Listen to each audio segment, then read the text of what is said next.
Testing karburator Skywave ke 159 buat Mas Rino Avonra, Bekasi Selatan. Untuk Skywave nya 2007. Lama ini ya, tua juga.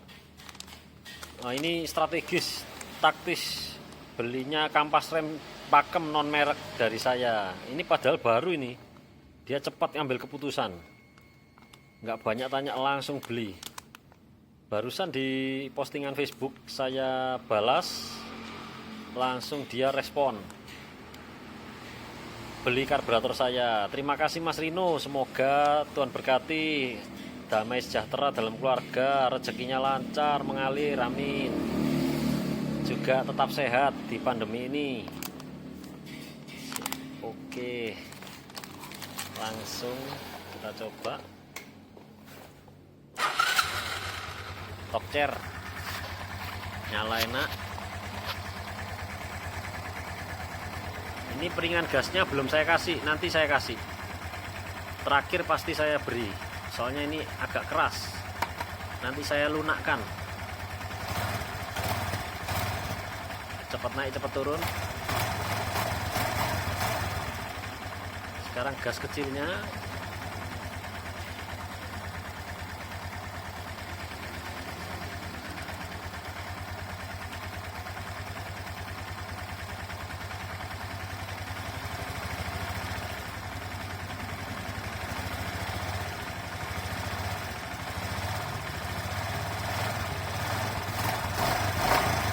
Enak, normal. Oke, terima kasih. Selanjutnya ada informasi pelengkap. Terima kasih Mas Rino. Tambahan informasi untuk kabel gas yang seret bisa menimbulkan gasnya turun lama. Seperti ini contohnya. Kalau ini kan cepat turun ya. Kalau kabel gasnya seret, nah seperti gas kabur.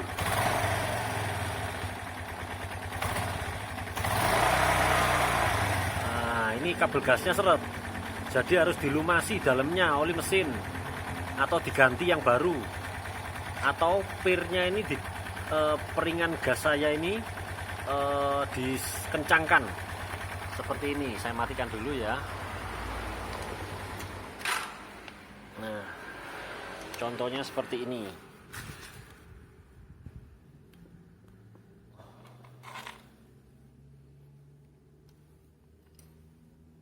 Ini peringan gasnya beda setiap karbu karena kekencangannya berbeda-beda. Ini nggak ada celah, kalau ini ada celah. Nah, lebih narik ya. Ini stylenya dari sini, ditekuk lebih dalam lagi. Nah, ini kendor, dikendorkan lagi, mudah kok. Saya pakai ini paper clip. Nah, penjepit kertas nomor 3 yang paling kecil, bebas merek apa aja ya. Ini saya pakai Joyko, asal kuat yang bagus. Setelah dimainkan peringan gas ini, kalau dikencangkan, pirnya nariknya lebih kuat untuk mengkompensasi kabel gas seret tadi. Kalau kabel gasnya seret, pirnya harus dikerasin supaya bisa kembali, ada tenaga untuk kembali turun dengan cepat gasnya. Jadi gasnya nggak bandang atau gas kabur, turunnya lama. Kalau pirnya dikasih kencang keras, nanti bisa langsung turun. Juga di setiap karburator yang saya kerjakan, saya berikan lem di sini. Kalau nggak suka dicabut aja nggak apa-apa, tapi setelah dicabut ditandai dan dihitung putarannya. Nah, ini contohnya ya, diputar masuk setengah, 1, 1,5, 2, 2,5. Nah, nanti sampai mentok berapa berhenti, dicatat, ditulis, supaya untuk mengembalikan setelan saya semula. Kalau habis diotak-atik, saya mau kembalikan ke setelannya Mas Kuang, nah, ada catatannya, tinggal diterapkan. Saya lem ini soalnya ada kasusnya diserahkan dengan mekanik. oleh mekanik, di setel terus langsung bilang, nggak bisa bos, ini jelek karburatornya, padahal dia yang setel di sini. Saya lama nyetelnya, dia enak-enak saja. Iya kalau mekaniknya mumpuni ya. Kalau masih amatir dan belum bisa, dia setel gini, dia bingung, nggak bisa ini mas, karburatornya jelek. Nah ini dia nuduh karburatornya jelek, padahal ini sudah saya setting bagus, karburatornya baru. Nah fungsinya begitu. Dan setiap pekerjaan di karburator saya nonaktifkan. Nah ini cuknya ya, saya nonaktifkan. Kalau mau diaktifkan gampang, tinggal dibuka 3 skrupnya, limnya dicabut dengan tangan, atau siram bensin sudah mengeriting, sudah lunak, atau pakai cabut tangan aja tanpa bensin juga bisa diaktifkan lagi. Nah mudah kok. Dan ini tidak lupa filter udara harus dibersihkan, jangan separuh-separuh ya, maksudnya cuma ewes gitu, harus dibersihkan dengan bensin, dibasahi. Nah dilubangi, nanti dibasahi terus semprot udara, dibasahi bensin lagi, semprot udara kering, diberi bensin lagi, disemprot udara kering lagi, sampai bersih, melek, cerah terang, warnanya muda. Ini soalnya percuma kalau saya iritkan minjetnya tapi filter udaranya mampet, seperti dibekap. Jadi yang masuk nanti bensin saja, busi menjadi hitam, boros. Hasil akhirnya boros, sama dengan sebelum ganti karburator saya. Jadi kalau karburator lamanya itu kok boros, itu bisa dari filter udara. Jadi bisa mensabotase kerjanya karburator filter udara ini. Juga CVT ini di seri ke 100 lebih sudah ada yang sambat, kok bisa lari 40 km per jam. Tidak mungkin, karburator saya banyak yang nyoba 100 lebih. Sama dia saja 40 km per jam. Pasti di sini ada PR. Corong pulinya robek, grisnya terlempar keluar, kering habis, tidak mampu kontraksi, tidak mampu bergerak mengikuti RPM. Jadi stuck di 40 km per jam. Ini sering kali ini.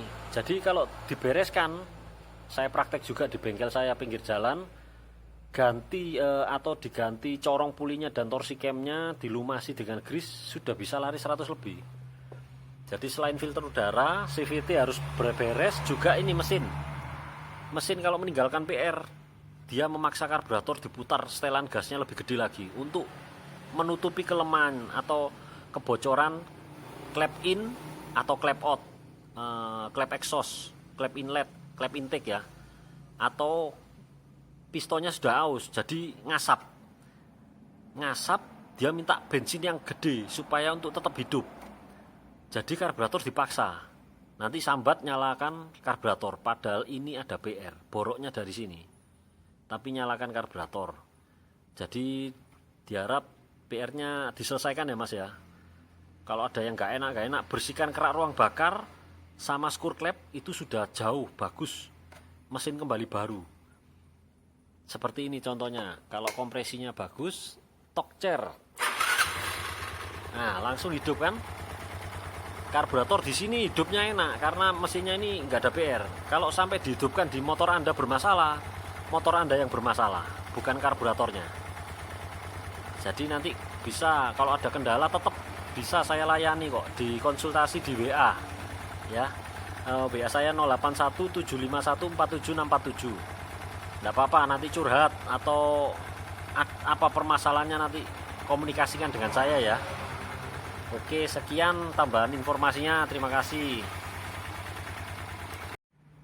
Tambahan sedikit informasi untuk selang kecil di atas manipol besi di Skyway Hayati juga ada. Satu ke keran vakum, satunya ke second pair atau ice. Ini untuk emisi ya. Jadi diperiksa juga di sekitar nepel, dari ujung sampai ke ujung ini jangan ada retak rambut.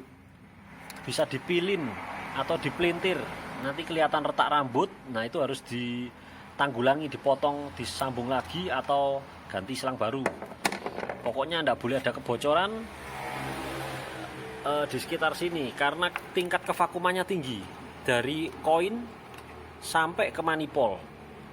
Jadi segala kebocoran harus ditangani, harus tidak boleh bocor pokoknya. Jadi selang yang untuk keran vakum ini juga kalau dihisap dengan mulut sekuat apapun, kalau keran vakumnya normal tidak keluar bensin ya di sini. Yang keluar justru yang selang besar. Selang besar ini menuju ke karburator. Jadi ini disedot untuk mengisi bensin penuh di dalam karburator. Jadi ini nggak boleh keluar bensin. Kalau sampai masuk bensin di dalam mulut, saya ketemui di Skywave 2 kali. Itu yang menyebabkan boros. Nah ini rusak keran vakumnya kalau sampai ini mengeluarkan bensin ya. Karena ini hanya untuk penyedot membran. Supaya bensin lewat dari tangki bensin menuju ke karburator. Ini cuma penarik membran saja, jadi nggak keluar apa-apa walaupun dihisap kencang. Setelah dipastikan juga di sini wajib tidak ada kebocoran. Karet manipol ini penting. Kalau digoyang sedikit ngowos dan mesin mati atau mesin meninggi, nah itu ada kebocoran di sini, harus ditangani, ganti karet manipol atau bagaimana caranya agar tidak masuk udara. Juga o-ring as penjepit koin di kanan kiri itu kalau karburator tua ya, itu pasti longgar masuk udara dari sana. Koinnya juga aus, nyeruput udara, jadi angin maling semua. Yang bikin error ini angin maling semua. Nah, sekian tambahan informasi itu, jadi ditanggulangi ya, diwaspadai dari koin sampai ke sini. Ini tingkat kevakumannya tinggi, harus dihadang semua, pintunya harus ditutup semua supaya angin tidak bisa masuk. Sekian tambahannya.